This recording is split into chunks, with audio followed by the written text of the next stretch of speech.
התמונה הזאת מסמלת המון. מתי שביטקוין הגיע ל$100,000, כולם רצו לקנות, כולם רוצים להספיק את העליות, ומתי שבעצם המחיר מגיע מ$100,000 וירד ל$80,000, כולם ברחו או שלקחו צעד אחורה.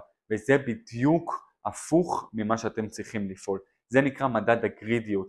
מדד הגרידיות זה בא ואומר כזה דבר.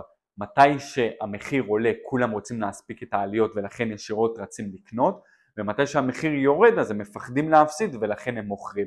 אני אתן על זה דוגמה.